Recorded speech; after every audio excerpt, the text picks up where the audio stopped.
May 8th, 1945. A farmhouse outside Hamburg. Frau Margarete Weber stands in her kitchen, listening to Admiral Karl Dönitz announce Germany's unconditional surrender on the radio. Her hands shake as she stirs a pot of watery turnip soup, the only meal her 3 children will eat today. Outside, British tanks rumble past on roads choked with retreating Wehrmacht soldiers. Her husband has been missing since Stalingrad. Her oldest son, just 17, disappeared somewhere in the Ardennes. And now, after 12 years of Nazi promises and 6 years of total war, it's over. But as Frau Weber will discover in the coming days, the end of the fighting marks only the beginning of Germany's true reckoning. What awaited the German people wasn't liberation. It was judgment. And the world they were about to enter would be more brutal, more desperate, and more psychologically shattering than anything they had imagined. This is the story of what happened when the 1,000-year Reich collapsed after just 12 years, leaving 80 million Germans to face the consequences of the catastrophe they had unleashed upon the world.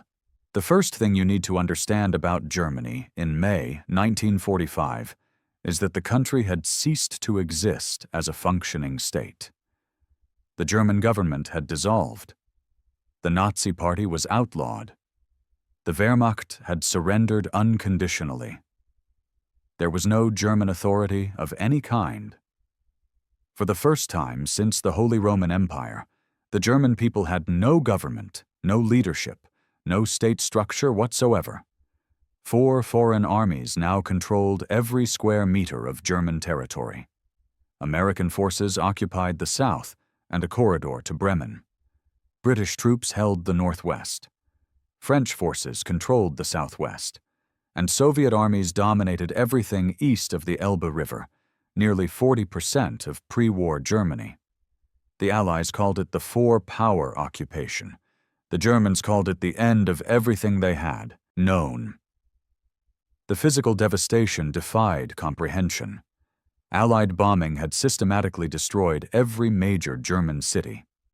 Hamburg lay in ruins, 70% of its buildings gone. Cologne was a wasteland of rubble surrounding its miraculously intact cathedral. Dresden had been incinerated in February, with fires so intense they created hurricanes that sucked people into the flames. Berlin was perhaps the most complete destruction. 48,000 buildings demolished, 23,000 severely damaged. But the statistics don't capture the reality. Captain Arthur Tegeter of the British Royal Air Force flew over Berlin in July and wrote that the city was completely dead, kilometer after kilometer of abandoned ruins with nothing habitable. He concluded that Berlin could never be rebuilt. The human cost was even more staggering. Germany had lost approximately 7 million people, 4.5 million military dead, and 2.5 million civilians killed in bombing, raids during the Soviet advance, or in the final chaotic days of the war. But those numbers tell only part of the story. 12 million ethnic Germans were being expelled from Eastern Europe, from Poland, Czechoslovakia, Hungary, Romania. They arrived in Germany with nothing, refugees in their own country. Another 11 million Germans were prisoners of war, scattered across Europe, North Africa, the Soviet Union, and even America. The country had lost an entire generation of young men. In some villages, there were no males between 15 and 50. Women outnumbered men by 7 million. The Germans had a word for it: Frauenüberschuss, surplus women.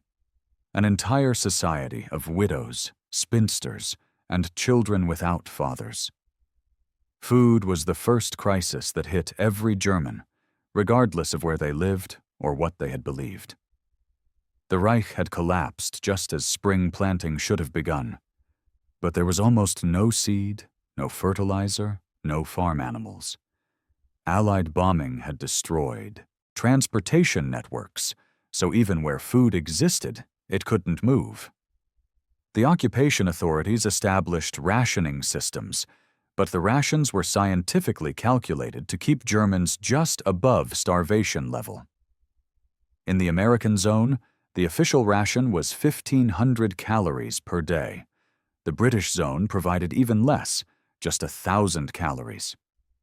To put this in perspective, the Allies calculated that 2,500 calories per day were needed to maintain health and body weight. The German rations were barely enough to keep people alive. In the Soviet zone, the situation was even more desperate.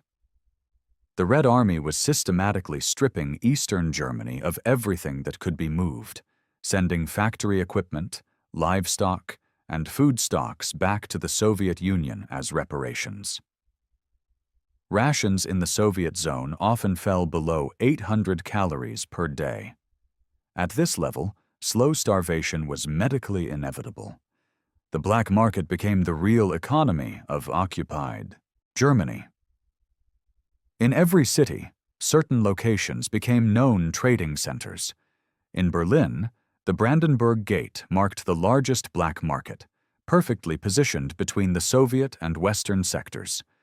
At Alexanderplatz, in the Soviet sector, desperate Berliners gathered daily to trade whatever they possessed for food: wedding rings, family heirlooms, fine china that had survived the bombing.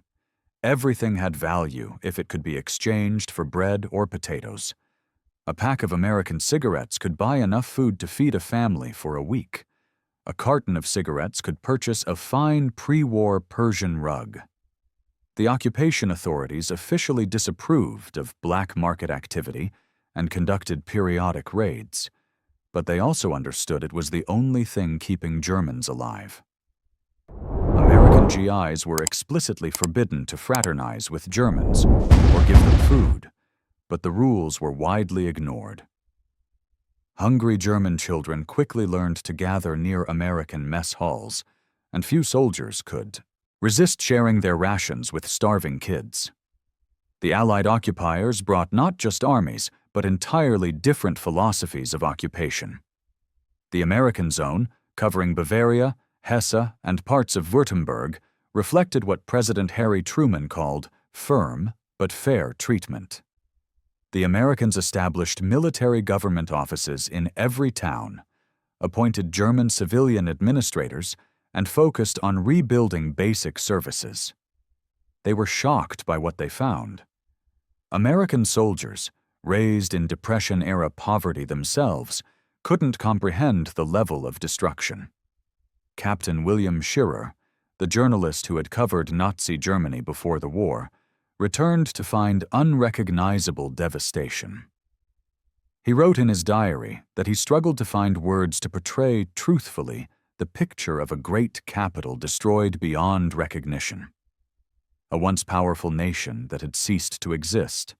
A conquering people who only 5 years earlier had behaved with brutal arrogance and were convinced of their mission as a master race. The British zone, covering Schleswig-Holstein, Hamburg, and the Ruhr industrial region, faced unique challenges. The Ruhr was Germany's industrial heart, where coal mines and steel mills had armed the Wehrmacht. British engineers assessed the damage and concluded the industrial capacity was finished, destroyed by years of Allied bombing. Moreover, the British themselves were nearly bankrupt from 6 years of war. They had neither resources nor desire to rebuild Germany. Their solution was pragmatic and harsh. Keep the Germans alive, but make them solve their own problems. The British occupation was marked by rigid efficiency, strict enforcement of non-fraternization rules, and minimal investment in reconstruction. The French zone, the smallest, covering parts of the Rhineland and Baden, reflected France's particular bitterness. The French had been invaded and occupied by Germany 3 times in 70 years. They had no interest in German rehabilitation. French policy was simple extraction. Take whatever resources existed, prevent any German economic recovery, and ensure Germany would never threaten France again. The French established particularly harsh conditions, often treating Germans with open contempt that reflected decades of accumulated grievances. But the Soviet zone was something entirely different. It covered 40% of Germany, including all of Saxony, Thuringia, Mecklenburg, Brandenburg, and eastern Berlin. Here, the occupation wasn't just military, it was ideological. Joseph Stalin had very specific plans for Eastern Germany. The Red Army's behavior in the final weeks of the war had been deliberately brutal. Stalin had encouraged Soviet soldiers to take revenge for Nazi atrocities in the Soviet Union. The result was systematic looting, mass rape, and random violence on a scale that traumatized an entire population. Conservative estimates suggest between 1 and 2 million German women were raped by Soviet soldiers. Some historians believe the number may have been higher. The psychological impact was catastrophic and would shape German attitudes toward the Soviet Union for generations.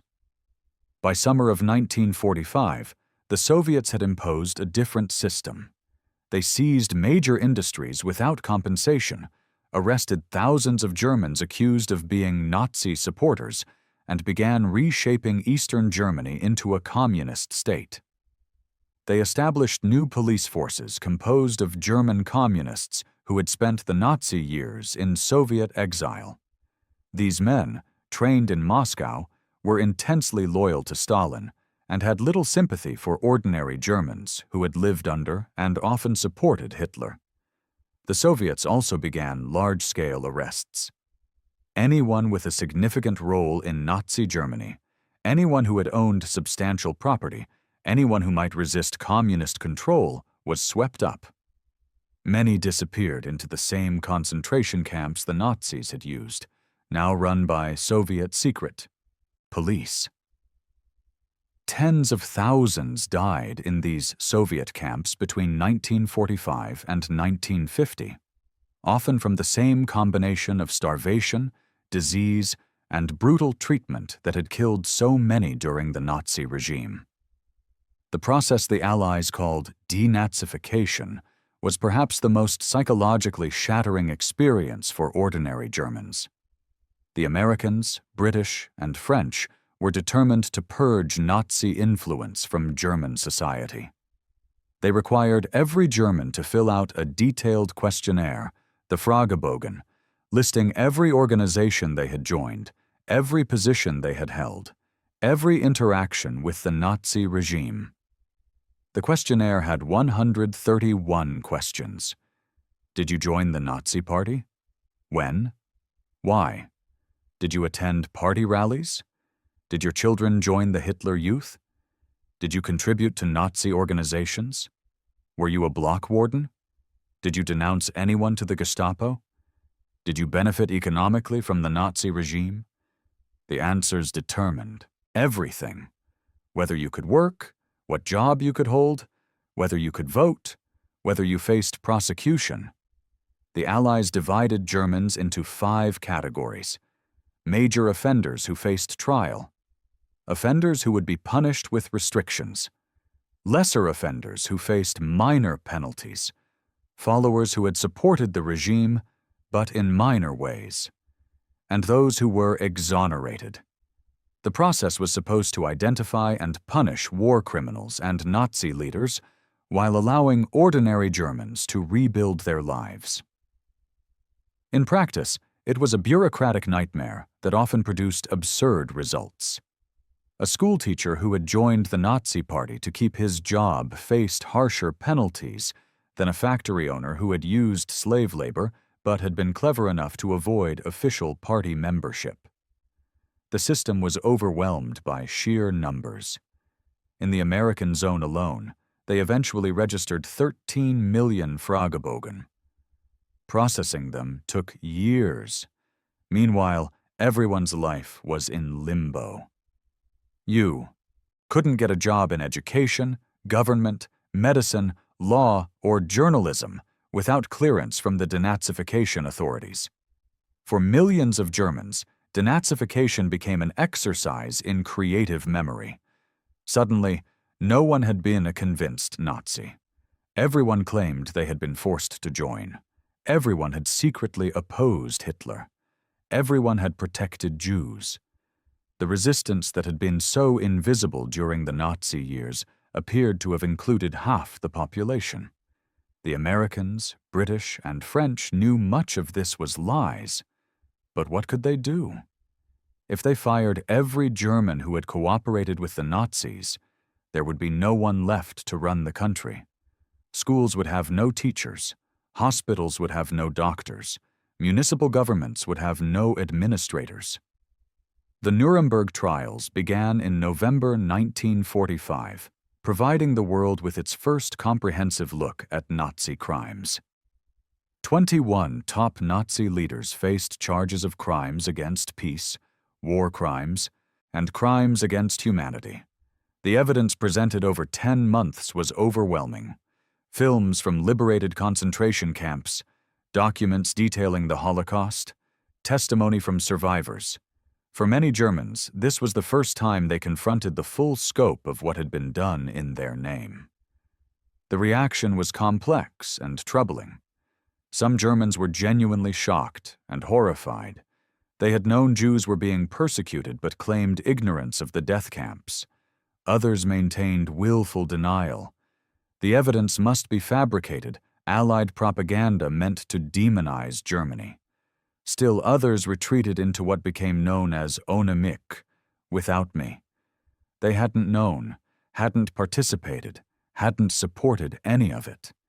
They were just ordinary people trying to survive.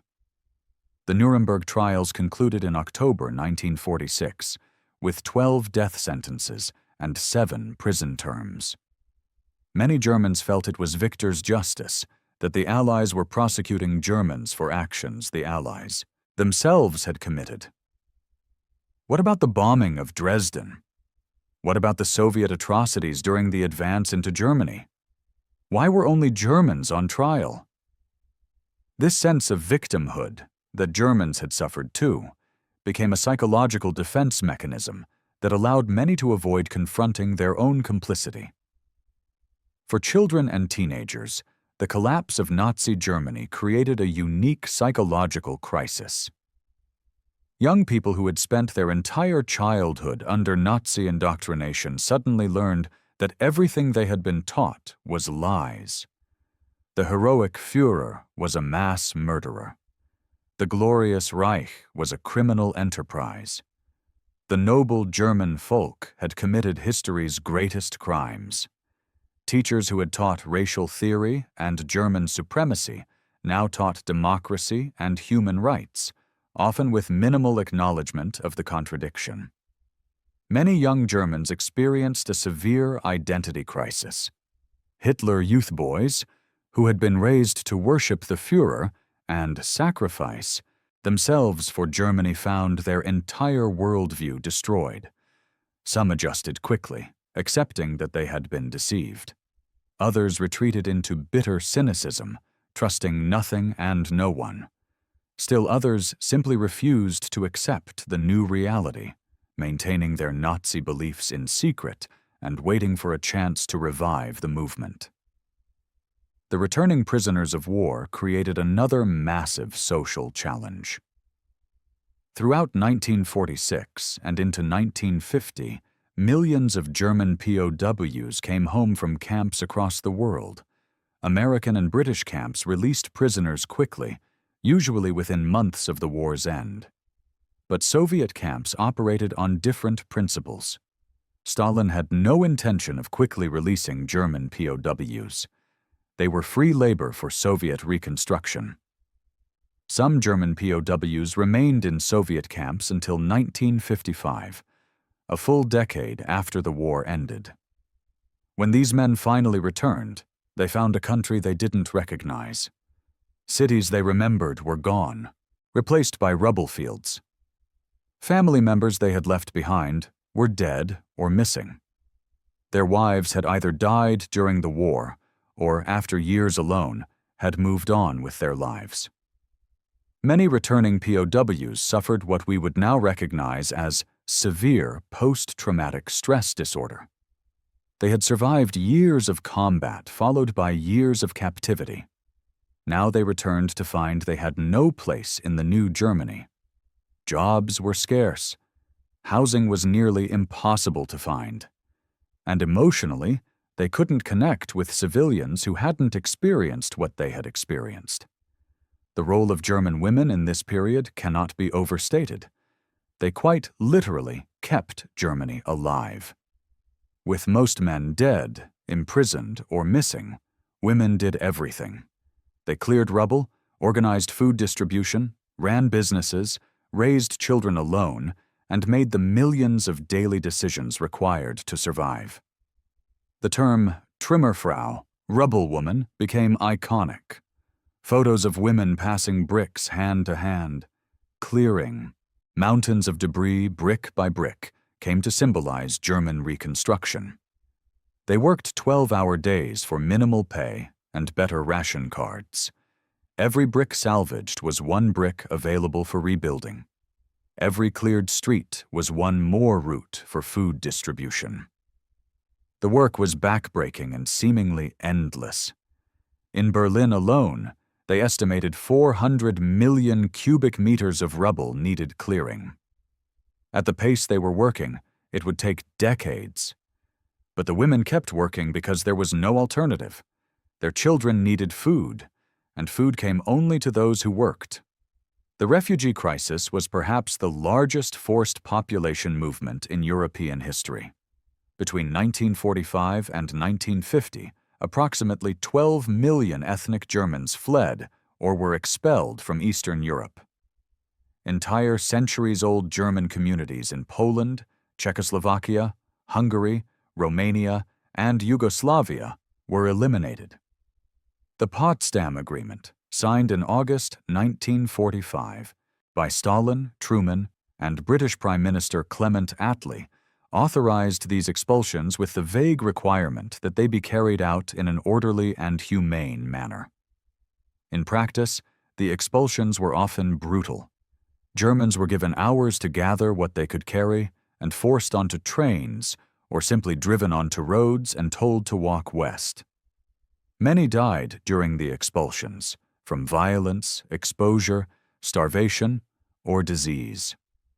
The survivors arrived in Germany with nothing and found a country that had nothing to give them.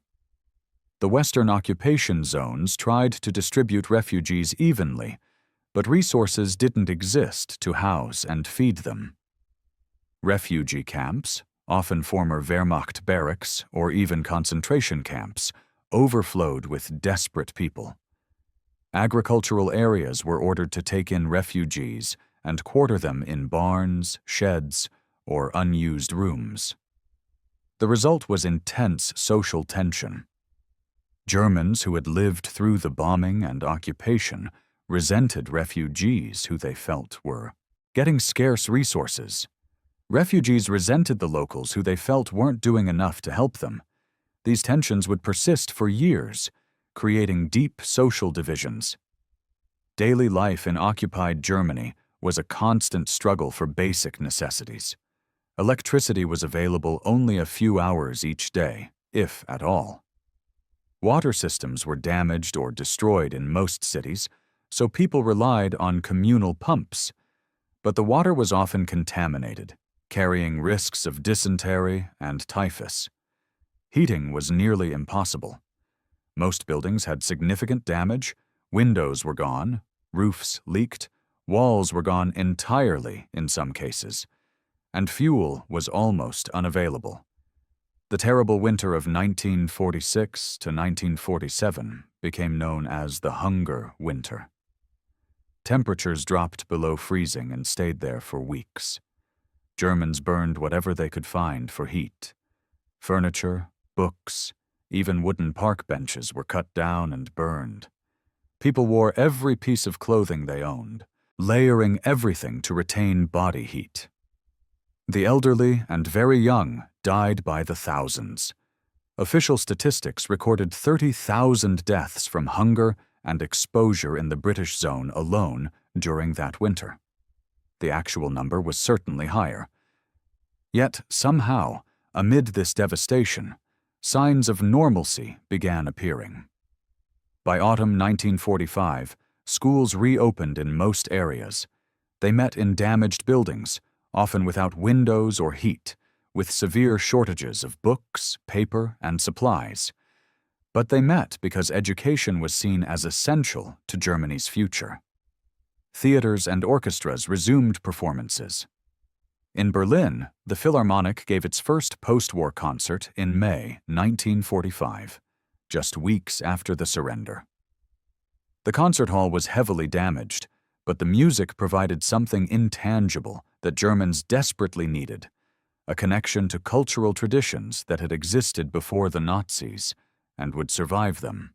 Churches, both Catholic and Protestant, saw attendance surge. Many Germans turned to religion seeking meaning in the catastrophe or simply comfort in familiar rituals. Some churches explicitly addressed Germany's crimes and called for repentance. Others focused on healing and moving forward. The theological debates about Germany's guilt and path to redemption would continue for decades. The different occupation policies began producing different results remarkably quickly. The American zone, benefiting from American wealth and Marshall Plan aid starting in 1947, began recovering first. The Americans invested in infrastructure, helped restart industries, and promoted economic reforms. By 1948, cities in the American zone were showing visible progress. The British zone, hampered by British financial weakness, lagged behind but still made steady progress. The French zone remained deliberately underdeveloped as the French prioritized extraction over reconstruction. But the Soviet zone diverged most, dramatically. Stalin's policies were creating an economically separate Eastern Germany. By 1946, the Soviets were forcing the merger of the Communist Party and Social Democratic Party into a single socialist unity party.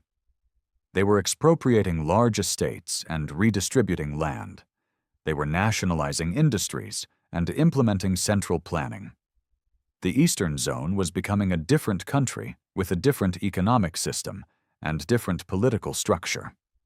This division came to a head in June 1948, when the Western Allies introduced a new currency, the Deutsche Mark, in their zones.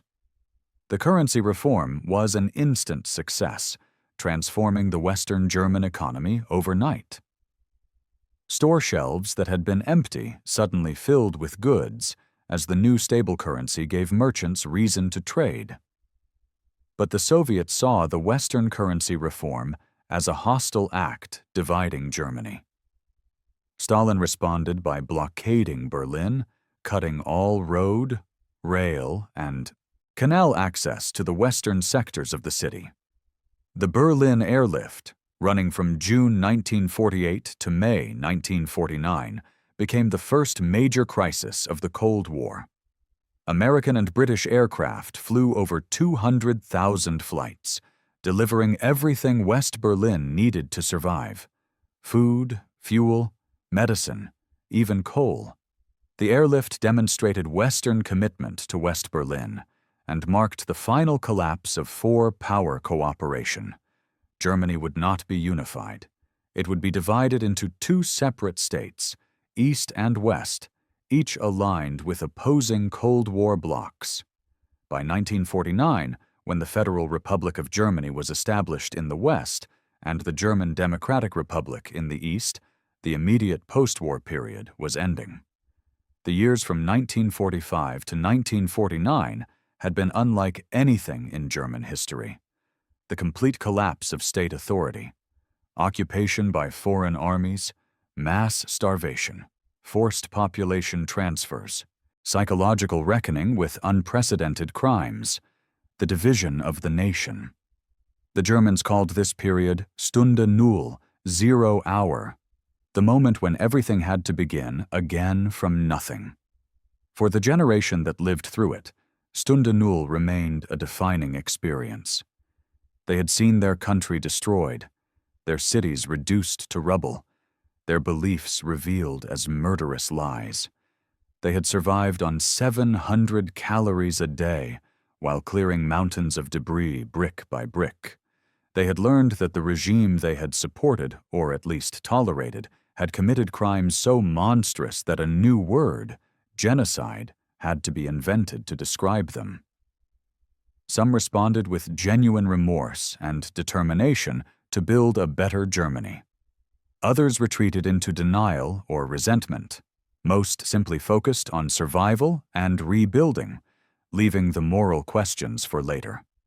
The extraordinary thing is that Germany did rebuild. The rubble was cleared. The refugees were absorbed. The economy recovered. Democracy took root in the West. By the 1960s, West Germany had become an economic powerhouse and stable democracy. The recovery was so remarkable that historians called it the Wirtschaftswunder, the economic miracle. But the recovery had costs that are sometimes forgotten. Millions of individual tragedies, families destroyed, lives shattered, trauma that passed to subsequent generations, and crucial moral questions that were deferred or avoided. How did it happen? How had an educated, cultured nation produced the Third Reich? How had ordinary Germans participated in or tolerated such crimes? What responsibility did ordinary Germans bear for what had been done in their name? These questions haunted Germany for decades, and in some ways still do. The immediate post-war period also established patterns that shaped Germany's development for generations. The division between East and West, the close alliance with the United States, the determination to prove Germany had learned from history, the commitment to European integration as insurance against German nationalism, the cultural memory of Stunde Null as a moment of complete collapse that must never be repeated. Today, when we think of Germany, we think of economic strength, stable democracy, and careful reckoning with historical crimes. But all of that was built on the foundation of those terrible years between 1945 and 1949, when Germany had ceased to exist, and Germans had to decide what kind of country they would build from the ruins. The question it leaves behind is worth asking now. What does a society do when it must confront the fact that everything it believed was a lie? When its leaders were criminals? When its proudest moments were actually its greatest shames? The Germans of 1945 faced these questions in the most literal way possible, standing in the rubble of their destroyed cities, confronting film footage from death camps, watching their leaders prosecuted for crimes against humanity. Some Germans faced these truths honestly and committed themselves to ensuring nothing like the Third Reich could ever happen again. Others never really faced the truth at all, spending the rest of their lives in various forms of denial. Most fell somewhere in between, acknowledging some guilt while finding ways to minimize their own complicity. Perhaps that's the most human response to unbearable truth. We face what we must and avoid what we can. We remember what we can bear to remember and forget what we can't. The Germans who lived through those years were not monsters. They were human beings who had made catastrophic choices and who now had to live with the consequences. Their story is a reminder that ordinary people in ordinary times can enable extraordinary evil, and that recovery from such evil requires not just rebuilding buildings, but rebuilding souls.